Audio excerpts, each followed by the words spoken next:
A new WWE pay-per-view is planned for AEW's All Out weekend. Surprising stars have been advertised for Money in the Bank 2022, and more WrestleMania 38 details have been revealed, so stay tuned. So our good friends over at WrestleVotes have leaked some very interesting news regarding WWE and their plans for a brand new pay-per-view. And get the cat excited if you happen to live in the UK or fancy a little bit of travelling, because it's taking place here in Wales. So it's happening in Wales. It's a UK pay-per-view. I'll take it. Yeah, it's right. UK. This is awesome. We're getting one. How long's that on the megabus?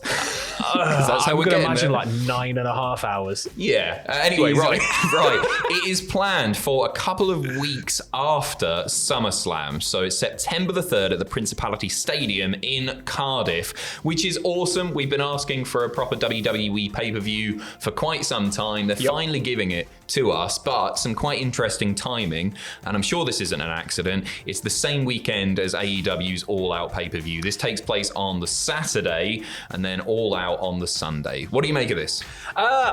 It's not surprising they're trying to counter program. I'm just really excited to see, UK pay-per-view. Hopefully it's going to lead to some big exciting moments, but it could go one or two ways. We could see a British Bulldog big moment like that, or we could just have kind of like one of the rollover, kind of like the Australia show was, where it's like a really fun night, but yeah. Right, we want a proper pay-per-view, not an insurrection or a rebellion or something like that, don't we? But we'll see. Yeah, as long as it's not one of the old UK exclusive Coliseum videos. My hesitation with this whole thing, and I am really, really excited. Yeah. I'm so chuffed that they're doing this. And fair play if they want to run AEW weekend, then go for it. Yeah. Is the fact that it's so close to SummerSlam. It's and they might just bundle a load of SummerSlam rematches in there, which they've done in the past with these close to pay-per-views. And with SummerSlam being, the number 2 show, I'd say, maybe in WWE's calendar. It's Rumble, then it's WrestleMania, then it's SummerSlam in my eyes, but sure, biggest part of the summer. I think that we are more likely to see big, exciting things happen there, but it would not surprise me, if maybe we have a rematch that yields maybe a title change or something, if we're very, very, very lucky, but I don't know. Bring back the European title. Too bloody right. Yeah. Moving on to Money in the Bank. So Money in the Bank rather is scheduled for July the 2nd, and some advertising is being released, and a few surprising stars on there. A lot of people are calling these surprising. I'm not so sure. And once again, cards subject to change, right? Subject to change with all this stuff. One of the surprising names, I mean, I'll go through the not like Bianca's on there, Becky, Drew, Charlotte, Bobby Lashley, which is lovely to see. Roman Reigns is on there. One of the slightly surprising ones, although she said that she's sticking around until after WrestleMania, is Ronda Rousey. She's already been announced for a few dates on the European tour that they're doing post WrestleMania. She's going to be with the company for a little while. You've got to believe that she's probably picking up the belt from Charlotte at WrestleMania. The other surprising one, I guess, is Brock Lesnar, because I expected Roman to retain here and then go away for a little bit. It feels like it's Lesnar's vacation time coming up soon. So it's interesting to see his face on that poster. I think, it's... how long are they going to keep the Lesnar-Roman program running? No, I think this is it. I think this is it at Mania. You unify the belts. But the thing is, like, if Lesnar's not in the title picture, where does he go? He doesn't do stuff that isn't for... No, not unless he sees somebody, he can see a future feud with, maybe, or if it's one of the big fan ones that people want to see. I could see maybe us getting Brock in a bit of a light Goldberg phase, where maybe he comes back and just has... or at least, he's back now, but he maybe just has some marquee matches at random.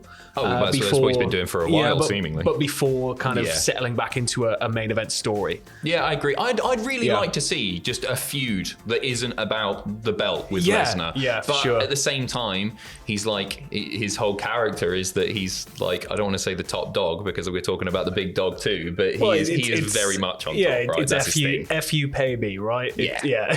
Right. And so I guess the surprising star stars there is the fact that they've put all of those faces onto on the one poster. And they're all going to be in the match, definitely. That's one big battle royal, actually. That's what's being advertised there. And it's all on ladders. Yes. All of it. Like a Money in the Bank match or something. At the Money in the Bank pay-per-view, we've got more details on WrestleMania 38. Oh, God. This is bad news, as far as I'm concerned. If you live over here, it is. Maybe if you live over there, more. it's just a day-long fun. Right. The good thing is we split over 2 nights, obviously. The bad news is 2-hour pre-show. So they've updated their YouTube banner, and on it it's live Saturday and Sunday, April 2nd and 3rd. But that starts at 8 p.m. Eastern. The main portion of the card, the kickoff, both nights starts at 6 p.m. Eastern. So I think a lot of us were expecting, or at least hoping, praying maybe, to get a 1 hour pre-show, but double that, you get in 2 hours, which is like watching a whole episode of SmackDown or something before the pay-per-view gets going. But you only get a whole like episode 2 of SmackDown matches. with like 2 matches Maybe on it. three. With about an hour between each of the matches,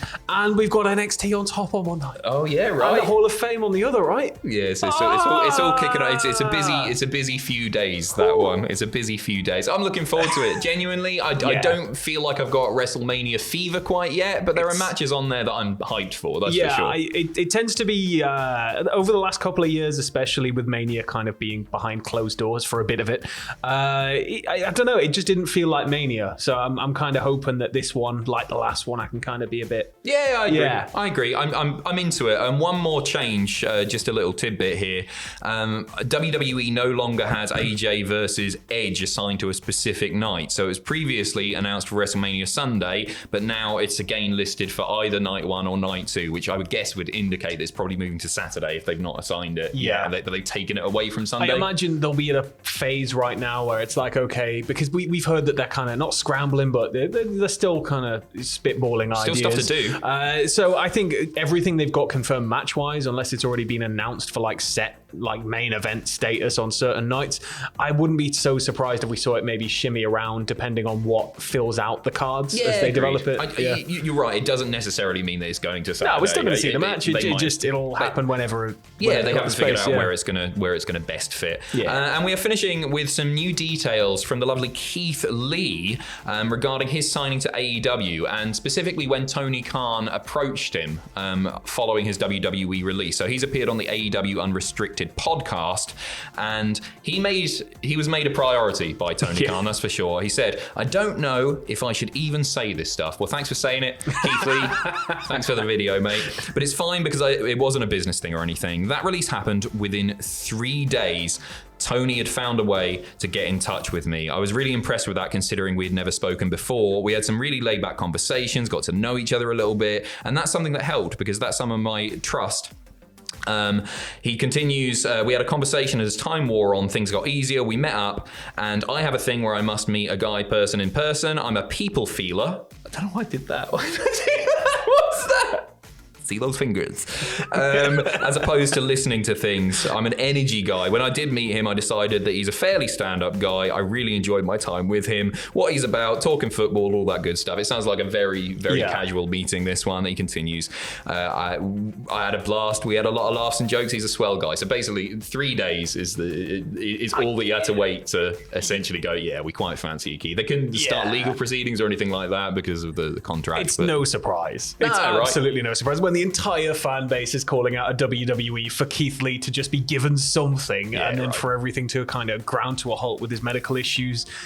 People just want to see Keith Lee having a blast, don't they? I feel like he's going to be one of those slow burn guys like Miro, because Miro debuted and then did nothing really of note for a long time, and then he got to the TNT stuff. I feel like Keith's going to be the same. That they are protecting him, as you saw in the ladder match at the pay-per-view, but I think it's going to be a while. I think he's one of those guys that'll get there. Yeah, he's just got to find his feet maybe in that landscape. Because like obviously there's so much going on with AEW all the time. You know, like, you don't need to brush somebody to the top. So I'm optimistic about his future in AEW. I think most people are. That's it from us. Thank you very, very, very much. What's coming up on the channel? There's lots. Loads of stuff coming out. We did a 2K22 Rumble with Ross back on commentary and Tom Campbell, the commentary pro that he is. You can go and check that out, and there's loads of great stuff coming, including every Shawn Michaels WrestleMania match ranked coming this weekend. So on top of that, we've had Tom doing GM mode and you as well with 2K22. 9 p.m. tonight if you want to join me for more AJ Hazard big belly action. I'm a nutter.